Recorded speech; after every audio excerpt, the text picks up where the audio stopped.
नमस्कार दोस्तों, जय माता दी। आज मैं आपको भादो मास के महात्म कथा का पहला अध्याय सुनाने जा रही हूँ।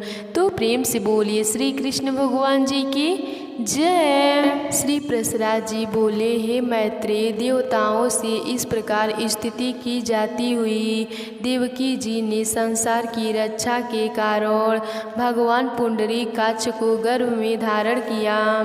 दंततर संपूर्ण संसार रूप कमल को विकसित करने के लिए देवरूपी पूर्व संध्या में महात्मा अच्युत्य रूप सूर्यदेव का अभिभार हुआ। चंद्रमा की चांदनी के समान भगवान का जन्मदिन संपूर्ण जगत को आदित करने वाला हुआ और उस दिन सभी दिशाएं अत्यंत निर्मल हो गईं। श्री जगन्नाथ के जन्म लेने पर संत जनों को परम संतोष हुआ। प्रचंड वायु शांत हो गया तथा नदियाँ अत्यंत स्वच्छ हो गई। समुद्रगण अपने घोष से मनोहर बाजे बजाने लगे, गंधर्व राजगान करने लगे और अप्सराएं नाचने लगीं। श्री जगन्नाथ के प्रकट होने पर आकाशगामी देवगण पृथ्वी पर पुष्प वर्षा करने लगे तथा शांत हुए। याग्नि फिर प्रज्वलित हो गए। हे दीप्ज, अर्धरात्रि के समय सर्वाधार भगवान जगन्नाथ के अभिभूत होने पर पुष्प वर्षा करते हुए मेघगण मंद मर्द गर्जना करने लगे। उन्हें खिले हुए कमल दल की सी आभा वाले चतुर्भुज और वक्ष स्थल में श्री वत्सल चिन्ह सहित उत्पन्न देख आनंद दुभित वासुदेव जी स्तुति करने लगे। हे दिव्योत्तम महामती, वासुदेव जी ने प्रसाद युक्त वचनों से भगवान की स्तुति कर कंस से भयभीत रहने के कारण इस प्रकार निवेदन किया। वसुदेव जी बोले, हे देवेश्वर, यदि आप साक्षात परमेश्वर प्रकट हुए हैं, तथापि हे देव, मुझ पर कृपा करके अब अपने इस शंख चक्र गदाधारी दिव्य रूप का उपसंहार कीजिए। हे देव, यह पता लगते ही कि आप मेरे इस गृह में अवतरित हुए हैं तो कंस इसी समय मेरा सर्वनाश कर देगा। देवकी जी बोली, जो अनंत रूप और अखिल विश्व स्वरूप हैं, जो गर्भ में स्थित होकर भी अपने शरीर से संपूर्ण लोकों को धारण करते हैं तथा जिन्होंने अपनी माया से ही बल रूप धारण किया है, हे देवेश्वर, हम पर प्रसन्न हो। हे सर्व आत्मा, आप अपने इस चतुर्भुज रूप का उपसंहार कीजिए। भगवान, यह राक्षस के अंशों से उत्पन्न हुए कंस आपके इस अवतार को वृतांत न जानने पाए। श्री प्रसराज जी बोले, हे देवी, पूर्व जन्म में तूने जो पुत्र की कामना से मुझे पुत्र रूप से उत्पन्न होने के लिए प्रार्थना की थी, आज मैंने तेरे गर्भ से जन्म लिया है, इससे तेरी वह कामना पूर्ण हो गई। श्री प्रसराज जी बोले, हे मुनि श्रेष्ठ, ऐसा कहकर भगवान मौन हो गए तथा वसुदेव जी भी उन्हें उस रात्रि में ही लेकर बाहर निकले। वसुदेव जी के बाहर जाते समय कारागृहस्थ और मथुरा के द्वारपाल युग निद्रा में प्रभाव से अचेत हो गए। उस रात्रि के समय वर्षा करते हुए मेघों की जल राशियों को अपने फड़ों से रोककर श्री शेष जी आनंद दुभित हो पीछे पीछे चले। भगवान विष्णु को ले जाते हुए वसुदेव जी ने नाना प्रकार के सैकड़ों भवसरों को भरी हुई अत्यंत गंभीर यमुना जी को घुटनों तक रखकर ही पार कर गए।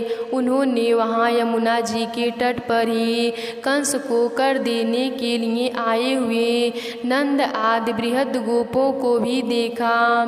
हे मैत्रेय, इसी समय योग निद्रा के प्रभाव से सब मनुष्यों ने मोहित हो जाने पर मोहित हुए यशोदा ने भी उसी कन्या को जन्म दिया। तब अतिशयन कांतिमान वसुदेव जी भी उस बालक को सुलाकर और कन्या को लेकर तुरंत यशोदा जी के शयन गृह से चले गए। जब यशोदा ने जागने पर देखा कि उनके एक नील कमल के समान शौर्यमय सुंदर पुत्र उत्पन्न हुआ है तो उसे अत्यंत प्रसन्नता हुई। इधर वसुदेव जी कन्या को ले जाकर अपने महल में देवकी के शयन गृह में सुला दिए और पूर्वतः स्थित हो गए।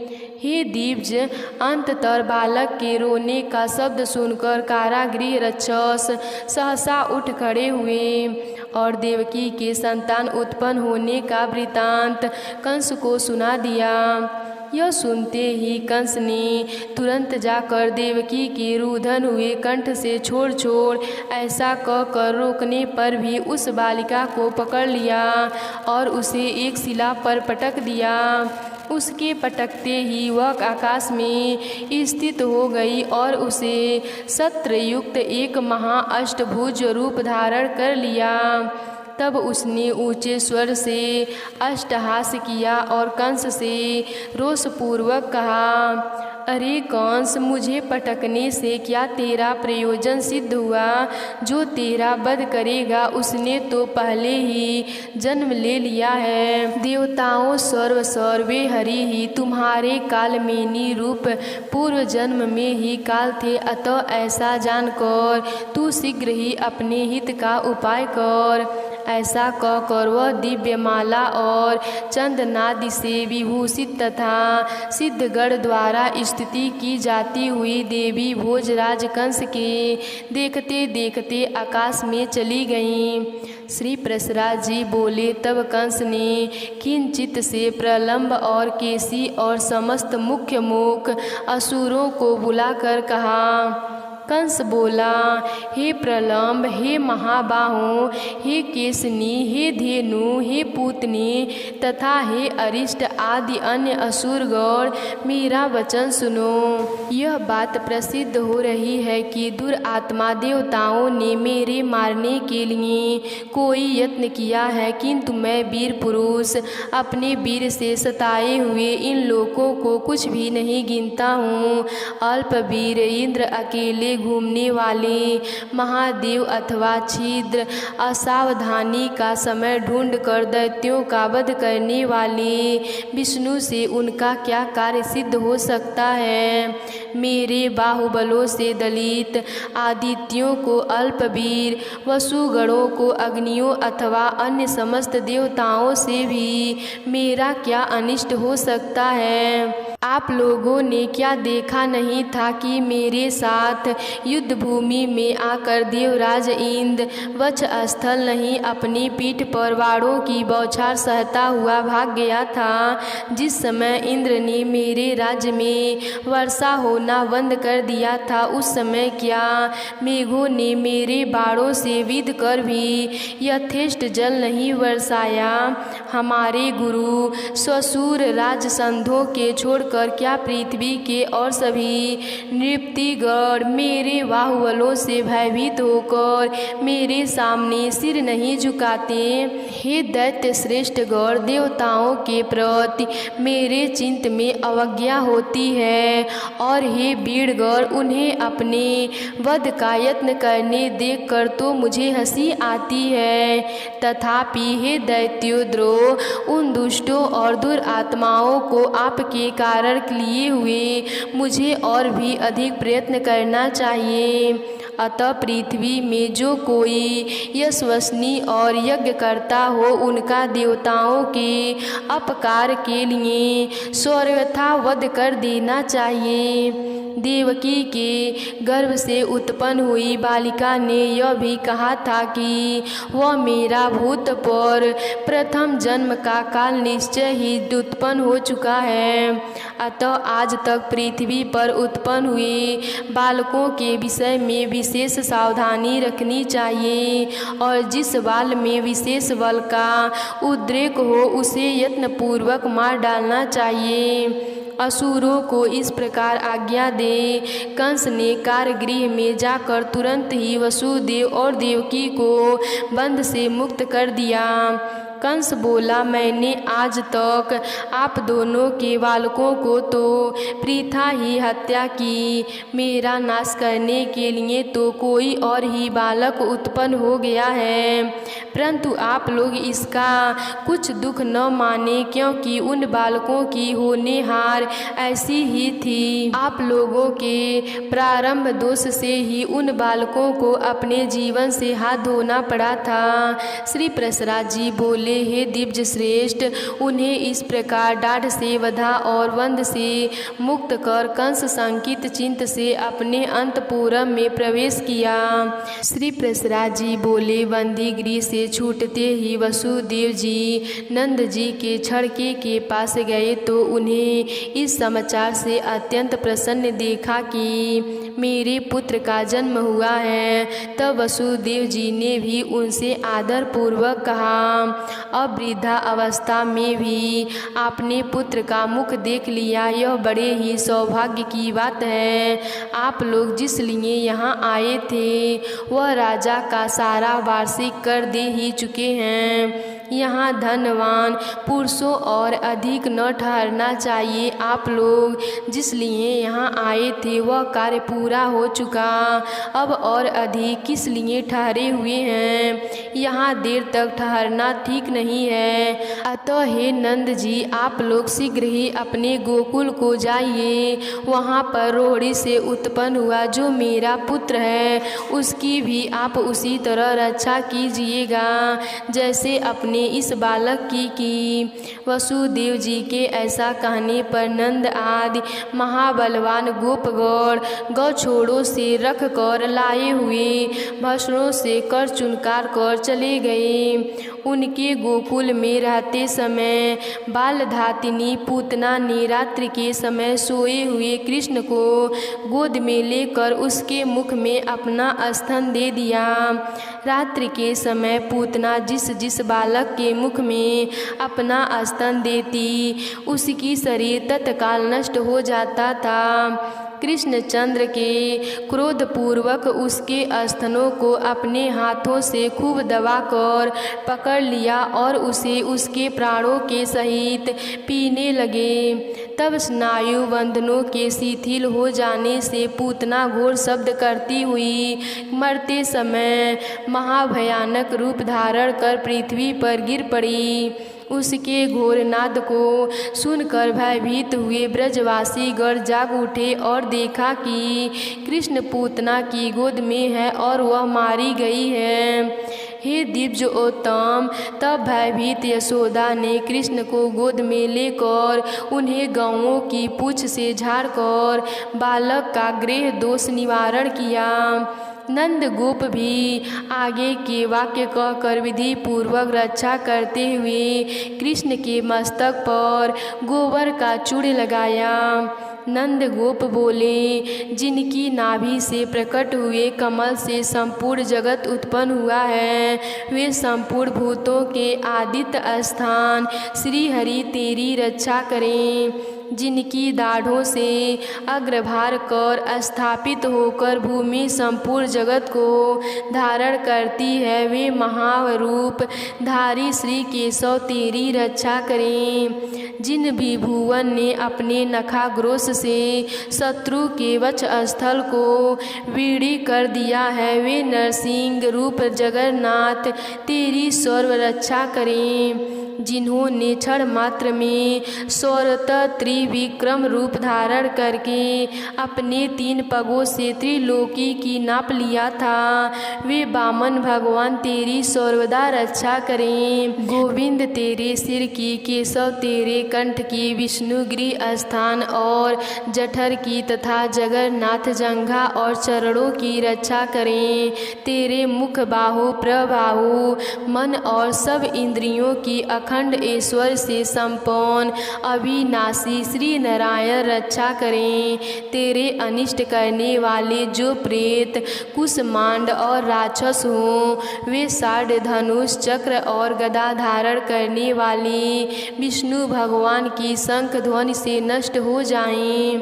भगवान वैकुंठ दिशाओं में, मधुसूदन विधि दिशाओं के कोड़ों में, हर्षिकेशव आकाश में तथा पृथ्वी को धारण करने वाले श्री शेष जी पृथ्वी पर तेरी रक्षा करें।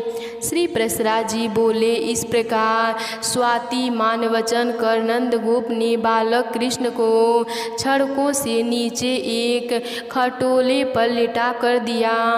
मरी हुई पूतना के महान कलेश्वरों को देखकर उन सभी गोपों को अत्यंत भय और विस्मय हुआ। श्री प्रसराज जी बोले। एक दिन झड़के के नीचे सोए हुए मधुसूदन ने दूध के लिए रोते रोते ऊपर को लात मारी। उनकी लात मारते ही वह झकड़ा लौट गया। उसमें रखे हुए कुंभ और भांड आदि फूट गए और वह उल्टा जा पड़ा। हे दीवज, उस समय हाहाकार मच गया। समस्त गोप गोपीगण वहाँ आ पहुँचे और उन बालकों को उतान सोए हुए देखा। तब गोपगण पूछने लगे कि इस झखड़ों को किसने उल्टा किया, किसने उल्टा कर दिया। तो वहाँ पर खेलते हुए बालकों ने कहा, इस कृष्ण ने ही गिराया है। हमने अपनी आँखों से देखा है कि रोते रोते इसकी लात लगने से यह झखड़ा गिरकर उलट गया है। यह और किसका काम है। यह सुनकर गोपगण चिंत में अत्यंत विस्मय हुए तथा नंद गोप अत्यंत चकित होकर बालक को उठा लिया। फिर यशोदा भी झकड़े में रखे हुए फूटे फांडों को टुकड़ों की और उस झकड़ों की दही, पुष्प, अक्षत और फल आदि से पूजा की। इसी प्रकार वासुदेव जी कहने लगे। गर्गाजनन से गोप से पीछे पीछे गोकुल में आकर उन दोनों बालकों ने दिव्य ज्योति चित्त संस्कार किए। उन दोनों के नामकरण संस्कार करते हुए महामती गर्ज जी ने बड़े का नाम राम और छोटे का नाम कृष्ण बतलाया। हे विप्र, वे दोनों बालक थोड़े ही दिनों में गाँव के गोष्ठ में रेंगते रेंगते तथा हाथ और घुटने के बल चलने वाले हो गए। गोबर और राख भरे शरीर से इधर उधर घूमते हुए उन बालकों को यशोदा और रोहिणी रोक नहीं सकती थीं। कभी वे गौए के घोष में खेलते और कभी बछड़ों के मध्य में चले जाते तथा कभी उसी दिन जन्मे हुए बछड़ों की पूंछ पकड़कर खींचने लगते। एक दिन जब यशोदा जी सदा एक ही स्थान पर साथ साथ खेलने वाले उन दोनों अत्यंत चंचल बालकों को न रोक सकी तो उसने अनायास ही सब कर्म करने वाले कृष्ण को रस्सी से कटी भाग में कसकर उलखन में बांध दिया और रोषपूर्वक इस प्रकार कहने लगी, अरे चंचल, अब तुझे सामर्थ्य हो तो चला जा। ऐसा कहकर कुटुंबनी यशोदा अपने घर के धंधे में लग गई। उनके गृह कार्य में व्यग्र हो जाने पर कमल नयन कृष्ण उल्खनों को खींचते खींचते यमला अर्जुन के बीच में चले गए और उन दोनों वृक्षों के बीच में तिरछी पड़ी हुई उल्खनों को खींचते हुए उन्होंने ऊंची शाखाओं वाले यमला अर्जुन वृक्ष को उखाड़ डाला। अब उनके उखड़ने का खटखट शब्द सुनकर वहाँ ब्रजवासी लोग दौड़ आए और उन दोनों महावृक्षों तथा उनके बीच में कमर में रस्सी से कसकर बंधे हुए बालक को नन्हे नन्हे अल्प दांतों की श्वेत किरणों से शुभ्रहास करते देखा। तभी से रस्सी से बंधने के कारण उनका नाम दामोदर पड़ा। तब नंद गोप आदि समस्त वृद्ध गोपों ने महान उत्पादकों के कारण अत्यंत भयभीत होकर आपस में यह सलाह की, अब इस स्थान पर रहने का हमारा कोई प्रयोजन नहीं है। हमें किसी और महावनों को चलना चाहिए, क्योंकि यहाँ नाश के कारण स्वरूप पूतना वध, झड़के का लौट जाना तथा आंधी आदि किसी दोष के बिना ही वृक्ष का गिर पड़ना इत्यादि बहुत से उत्पादक दिखाई देने लगे हैं। अतः जब तक कोई भूमि संबंधी महाउत्पादक ब्रज को नष्ट न करे तब तक शीघ्र ही हम लोगों को इस स्थान से वृंदावन को चले दें। इस प्रकार वे समस्त ब्रजवासी चलने का विचार कर कर अपने अपने कुटुंब के लोगों से कहने लगे, शीघ्र ही चलो, देरी मत करो। तब वे ब्रजवासी वत्सपाल दल बांधकर एक क्षण में ही बछड़ों को और गौओं के साथ उन्हें हाँकते हुए चल दिए। ये दिव्य वस्तुओं के अभिष्ट संघाष्टों से युक्त यह ब्रजभूमि क्षण भर में ही काक तथा भास आदि पक्षियों से व्याप्त हो गई। तब लीला बिहारी भगवान कृष्ण ने गौओं की अभिवृद्धि की इच्छा से अपने शुद्धि चिंत वृंदावन नृत्य वृंदाधाम का चिंतन किया। इससे हे दिव्योत्तम अत्यंत रुच ग्रीष्म काल में भी वहाँ वर्षा ऋतु के समान सब ओर से नवीन दूब उत्पन्न हो गए। तब चारों ओर अर्धचंद्रमाकार से सड़कों की वार लगाकर वे समस्त ब्रजवासी वृंदावन में रहने लगे। दंततर राम और कृष्ण भी बछड़ों के रक्षक हो गए और एक स्थान पर रहकर गोष्ठ में बाल लीला करते हुए विचरने लगे। वे काक पक्षीधारी दोनों बालक सिर पर मयूर पिच का मुकुट धारण तथा वन पुष्पों के कड़भूषण पहन ग्वालों चिंत वंशी आदि से सब प्रकार के वंजों की ध्वनि करते तथा पत्तों के बाजे से ही नाना प्रकार की ध्वनि निकालते हुए स्कंद के अंशभूत शाख विशाख कुमारों के समान हंसते और खेलते हुए उस महावनों में विचरने लगे।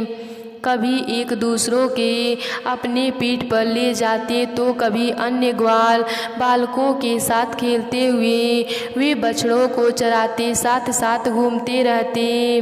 इस प्रकार उस महाव्रज में रहते रहते कुछ समय बीतने पर वे निम्नलिखित पालकों वत्सपाल 7 वर्ष के हो गए। तब मेघ समूह से आकाशों से आचित्य करता हुआ तथा अतिशयन वारिधिराओं से दिशाओं को एक रूप करता हुआ वर्षा काल आया। तब उस समय नवीन दुर्वा के बढ़ जाने और वीर बहुटियों से व्याप्त हो जाने के कारण पृथ्वी पदरागी भूति का मरगतमयी सी जान पड़ने लगी। जिस प्रकार नया धन पाकर दुष्ट पुरुषों का चिंत उल्लंघन हो जाता है, उसी प्रकार नदियों का जल सब ओर से अपना दृढ़ित मार्ग छोड़कर बहने लगा। जैसे मूर्ख मनुष्यों की दृष्टता पूर्वक उक्तियों से अच्छे वक्त की वाणी भी मलिन पड़ जाती है, वैसे ही मलिन मेघों से आच्छाद आदि रहने के कारण निर्मल चंद्रमा भी शोभाहीन हो गया। जिस प्रकार विवेकहीन राजा के संग में गुणहीन मनुष्य भी प्रतिष्ठा प्राप्त कर लेता है, उसी प्रकार आकाश मंडलों में गुण रहित इंद्रधनुष स्थित हो गए। दुराचारी पुष्पों में कुलीन पुरुष की निष्ठपद पुष्प चेष्टाओं के समान मेघमंडल में बगुलों की निर्मल पंक्ति शोभित होने लगी। श्रेष्ठ पुरुषों के साथ दुर्जन की मित्रता के समान अत्यंत चंचला विभूत आकाश में स्थिर न रह सकी महामूर्ख मनुष्यों की अत्यांतिका उत्तियों के समान मार्ग तृण और दूब समूहों से आचित्य होकर स्पष्ट हो गए। उस समय उत्तम मयूर और चातक गणों से सुशोभित महावन में कृष्ण और राम प्रसन्नता पूर्वक गोपरोप कुमारों के साथ विचरने लगे। वे दोनों कभी गौओं के साथ मनोहर गान और तान छेड़ते तथा कभी अत्यंत शीतल वृक्ष तल का आश्रय लेते हुए विचरते रहते। वे कभी तो कटुम्ब पुष्पों के सहारे से विचित्र वेश बना लेते, कभी मयूर वृक्षी की माला से सुशोभित होते और कभी नाना प्रकार की पर्वतीय धातुओं से अपने शरीर को लिप्त कर लेते थे। कभी कुछ पक्ष की लेने की इच्छा से पत्तों की सरासर पर लेट जाते और कभी मेघ की गर्जन पर हाहाकार करते कोलाहल मचाते लगते। कभी दूसरे गोपों के गाने पर आप दोनों उसकी प्रशंसा करते और कभी ग्वालों की सी बांसुरी बजाते हुए मयूर की बोली का अनुकरण करने लगे। इस प्रकार वे दोनों अत्यंत प्रीति के साथ नाना प्रकार के भावों से परस्पर खेलते हुए प्रसन्नचित्त उस वन में विचरने लगे। सायंकाल के समय वे महाबली बालक वन में यथायोग्य विहार करने के अंततः गौ और ग्वाल बालकों के साथ ब्रज में लौट आते। इस तरह अपने समवयस्क गोपगण के साथ देवताओं के समान क्रीड़ा करते हुए वे महातेजस्वी राम और कृष्ण वहाँ रहने लगे। आज की कथा यहीं पर समाप्त हुई। तो प्रेम से बोलिए पुरुषोत्तम भगवान की जय।